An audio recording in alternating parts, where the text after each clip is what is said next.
Caso do Imbornal. Contato imediato no município de Baipendi, Minas Gerais.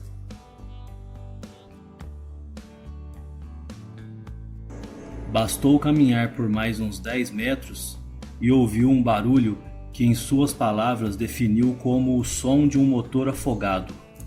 E, ao olhar em direção ao estranho barulho, pôde presenciar a chegada de um objeto bem maior do que os outros 3 anteriores. Este desceu a alguns metros à direita do local do terceiro objeto. Este quarto objeto era de cor cinza e tinha um formato oval, e possuía um diâmetro de 10 a 12 metros e aproximadamente 8 metros de altura, com a haste comprida na parte superior. Em sua lateral havia uma estrutura que lembrava uma nadadeira e 2 objetos quadrados de coloração escura com 50 centímetros aproximadamente, que Arlindo teve a impressão de ser janelas. Arlindo, que anteriormente havia registrado os outros 3 objetos, pegou novamente sua máquina para fazer um quarto registro, mas desta vez seria uma nave tripulada. Então, no instante em que focou o objeto com sua câmera, o UFO lançou uma forte luz causando o ofuscamento de sua visão. Desesperado, o rapaz, mesmo temporariamente sem poder enxergar, tentou correr para longe do objeto. Estava tão apavorado que deixou seu boné e o imbornal que havia deixado no chão a seu lado para poder fotografar o misterioso objeto. Por mais que tenha se esforçado em sua corrida para escapar daquela sinistra e desconhecida máquina, sua tentativa de fuga não passou de alguns poucos metros. Não muito à frente, viu-se paralisado, ficando incapacitado de qualquer reação por aproximadamente 1 minuto.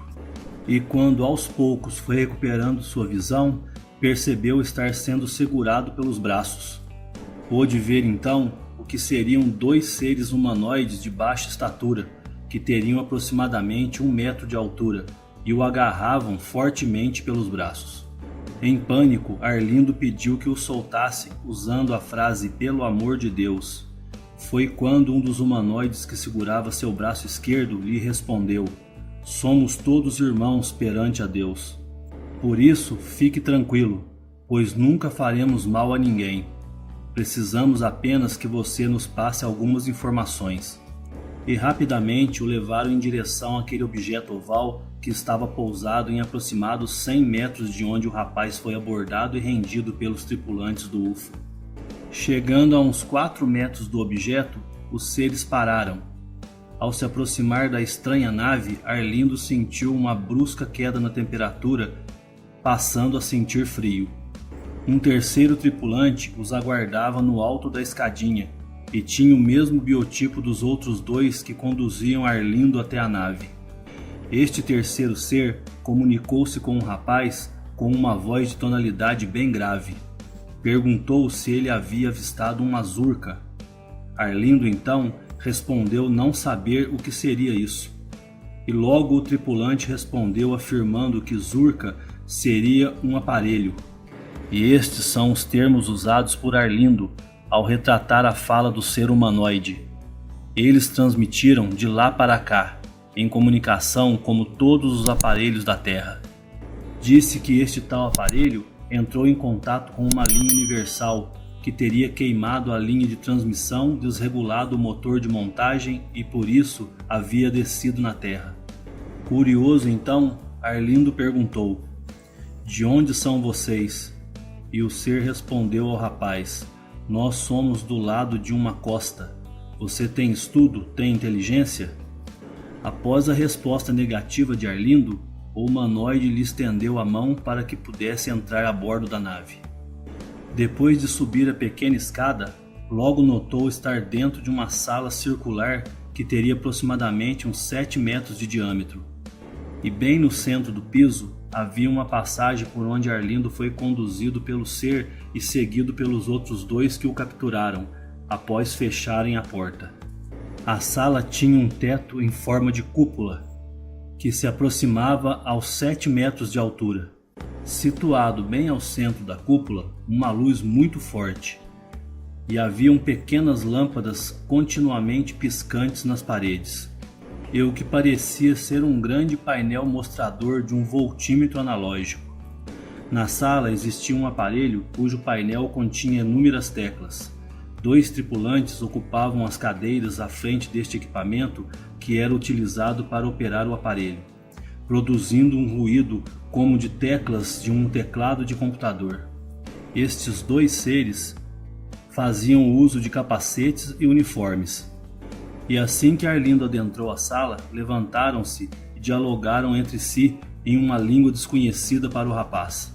Saindo pela porta de um corredor ao lado, eis que surge um novo tripulante, que não fazia uso de capacete e parecia ser uma mulher, que falou com os outros 2 usando a mesma linguagem estranha. E logo a tripulante regressou ao corredor novamente. Então um dos captores de Arlindo, com gestos, indicou que ele a seguisse. Arlindo, então, seguido por 2 seres, acompanhou a mulher andando por um curto e estreito corredor. Entrando em uma pequena sala, existia um aparelho cujo Arlindo retrata em seu relato ter certa semelhança com uma geladeira, com 3 metros de comprimento por 1,5 metro de altura, com 2 telas em formato circular na parte superior da máquina. Assim que foi acionado um mecanismo do lado esquerdo das telas por um dos tripulantes, elas então se acenderam.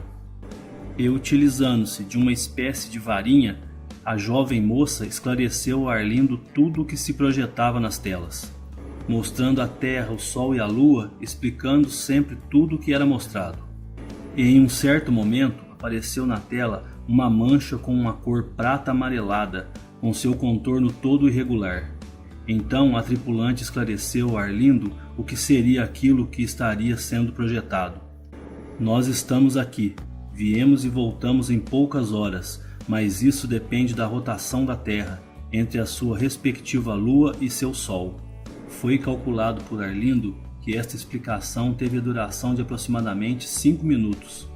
E um detalhe muito curioso percebido pelo rapaz seria a falta de sincronia entre o que foi falado e o que se ouvia, sendo que os movimentos labiais dos tripulantes não eram correspondentes aos sons ouvidos. Arlindo percebeu que na maior parte do tempo, ao falar, os seres simplesmente abriam um pouco a boca, não articulavam as palavras. Outro detalhe curioso seria que o som também não parecia sair da boca daqueles seres, e sim do ambiente ao redor. Ao terminar a curta apresentação, um dos seres retirou o capacete, iniciando pela desconexão da tubulação ligada ao mesmo. Este ser seria semelhante à jovem tripulante que havia se comunicado com Arlindo. Ele disse então: "Todos somos de uma só matéria, somos igual a você, temos o mesmo sangue e vivemos pelo mesmo trabalho." E mencionou: "Logo teremos transmissão." E então, em seguida a essas palavras, Arlindo foi acompanhado de volta até a entrada da nave. Os seres o recomendaram que descesse da nave e se afastasse sem olhar para trás, pois a decolagem da nave certamente lhe causaria cegueira. Arlindo, seguindo a recomendação do tripulante, caminhou rapidamente para longe da nave sem olhar para trás por uns 200 metros. Ainda tinha sua espingarda pendurada em seu ombro e o revólver preso à direita de seu cinto. Teve um pouco de dificuldade para caminhar, sentindo seus ombros um pouco presos.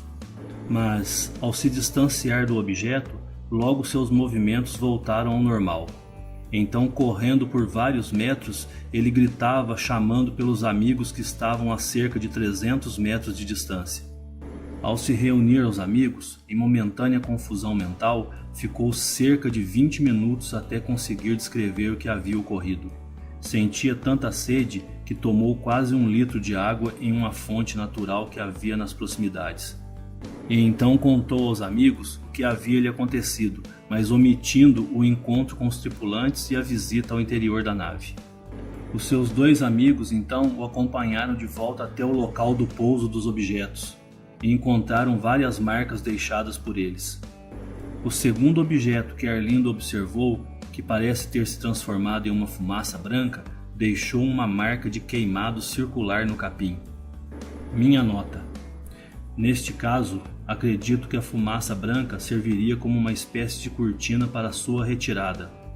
Ao mesmo tempo que Arlindo não poderia vê-lo, sua atenção seria toda desviada e voltada para a fumaça que cobriria uma área bem maior que o tamanho do aparelho. E então, partindo em grande velocidade, sem que Arlindo pudesse perceber, a impressão seria de que o estranho objeto teria desaparecido em meio à fumaça. Este padrão de comportamento é o mesmo utilizado pelo polvo, que solta uma espécie de tinta preta para confundir seu predador e assim poder escapar. Encontraram também a marca deixada pelo objeto com formato de peão e a marca do trem de pouso do objeto tripulado. Procuraram incansavelmente pelo embornal no local onde Arlindo havia o deixado, mas não encontrando, voltaram para casa. Dona Terezinha da Silva Santos, esposa de Arlindo, constatou quando o mesmo chegou em sua casa que seus olhos estavam avermelhados. Arlindo sentiu muita dor de cabeça e teve inchaço nos olhos nos 3 dias que se seguiram após a ocorrência. E por vários dias ele também foi acometido de um grande desânimo, não havendo alteração em seu apetite e sono regular. Arlindo também recebera a visita de seu irmão Jairo Esaú dos Santos, na época com 54 anos, na noite do dia em que houve o contato, e também pôde constatar a vermelhidão nos olhos de Arlindo e seu visível desânimo. E novamente o rapaz relatou o acontecido, mas omitiu ter entrado na nave e encontrado com os tripulantes. No dia 14 de julho de 1979, um ufólogo foi até o local onde aconteceu o contato, encontrando o embornal de Arlindo coberto de desenhos e inscrições desconhecidas.